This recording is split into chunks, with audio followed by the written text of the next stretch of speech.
பேரு என்ன இருக்கீங்க நீங்க? மெக்கானிக், ஆட்டோ மெக்கானிக் ஆகுங்க. சங்கத்தில் செயலாளராக சங்கத்தில் செயலாளர் இருக்கீங்க.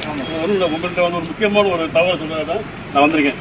இந்த ஆட்டோ, டூ வீலரு, கார் இதில் அந்த ரெட் அண்ட் ப்ளூ நம்ம மாதிரி அதாவது போலீஸ் வண்டி வாகனங்களில் போடணும், சிஎம் வண்டி இதில் கான்வாய் வண்டியில் மட்டும் போடக்கூடிய இதை வந்து பொதுமக்கள் சிவிலியன்ஸு அவங்க நிறைய போட்டு வராங்க. இதனால வந்து எதிர்த்தாமை வரக்கூடிய பொதுமக்களுக்கு டிஸ்பாக்கள் நிறைய கம்ப்ளைண்ட் வந்துருக்கு.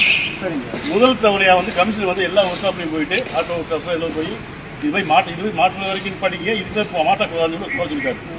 மீறும் பட்சத்தில் நாங்கள் ஏதோ வண்டியை பிடிச்சி அந்த வண்டி யாரை பயன் பண்ணிட்டு எங்கே மாற்றுன்னு கேட்கும்போது ஒரு குறிப்பிட்ட ஒர்க் ஷாப் உங்கள் ஒர்க் ஷாப் வைங்க அது சொல்கிறாங்க அப்படின்னா உங்கள் மேலே வந்து சட்டப்படி கிரிமினல் நடவடிக்கை எடுக்கப்படும். உங்கள் ஒர்க் ஷாப்பை பேன் பண்ணுறதுக்கு நடவடிக்கை எடுக்கப்படும். சரி, இது தகவல் உங்கள் சங்கத்தின் மூலியமாக எல்லாரும் தகவல் சொல்லியிருக்காங்க. ஆமாம், ரிமாண்ட் வரைக்கும் போகிறதுக்கு இருக்குன்னு சொல்லி கமிஷனோட உத்தரவு. சரி, பார்த்துங்க.